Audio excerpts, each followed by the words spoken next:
à tous, aujourd'hui focus sur le master spécialisé innover et entreprendre de l'ESCP avec l'ambassadeur de ce MS, j'ai nommé Jade Daguerre. Bonjour Jade. Bonjour. Alors Jade, première question, qu'est-ce qui t'a amené à cette école et à ce MS? Disons que j'ai commencé par une école d'ingénieur, j'étais extrêmement passionné par l'entrepreneuriat. Je me suis dit que je ferais de ma passion mon gagne-pain. Il me manquait vraiment un bagage côté peut-être business et c'est pour ça que j'ai choisi le master de l'ESCP. Alors comment l'intégrer ce MS? Il y a 3 phases.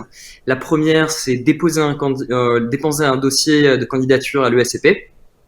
Le deuxième, c'est un entretien avec le corps professoral. Et la troisième étape, c'est un entretien avec les étudiants directement. On peut l'intégrer en venant de tout horizon. Il faut juste prouver que l'entrepreneuriat est avant tout une passion et qu'on le fait pas sur un coup de tête. Parle-nous de tes camarades de promo, d'où viennent-ils? Il y a beaucoup de personnes qui viennent de pharma, de business même, qui continuent à se spécialiser en entrepreneuriat derrière l'ESCP.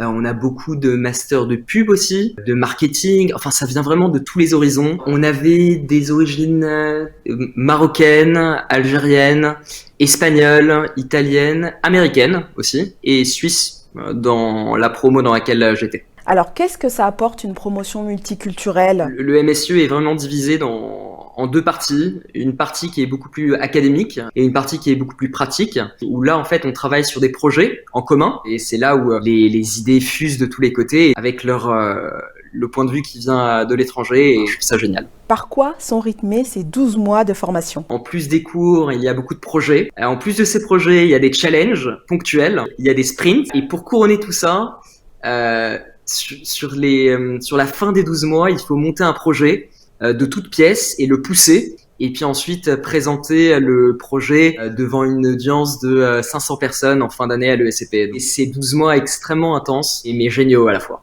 Est-ce que tu peux un petit peu nous relater une expérience à l'international? On a eu un super séminaire, donc on en a eu 2. Un premier séminaire qui était à Berlin, en Allemagne, et un deuxième qui était à San Francisco, aux États-Unis. Donc on va directement parler de San Francisco parce que ça a été un séminaire incroyable de 2 semaines. Donc une semaine, on a rencontré les startups de la Silicon Valley. Et la deuxième semaine, on était totalement libre et on a fait un road trip de San Francisco jusqu'à Los Angeles, à Las Vegas. Alors, quel est l'atout de cette formation? Tous nos professeurs sont des entrepreneurs ou d'anciens entrepreneurs. Et c'est d'autant plus, en fait, la force de ce master. On y apprend vraiment les pratiques qui sont actionnables. Et c'est ça qui fait la beauté de ce master et du corps professoral. On peut aussi complètement citer l'incubateur de l'ESCP qui est la Blue Factory. Plein de belles startups sortent de cet incubateur. J'ai terminé le master avec la création d'une entreprise qui s'appelle Mon Ami Geek. Cette boîte, on l'a poussée pendant pratiquement 8 mois. Et on vient de vendre nos parts. Est-ce que tout ça, ça crée un réseau en béton?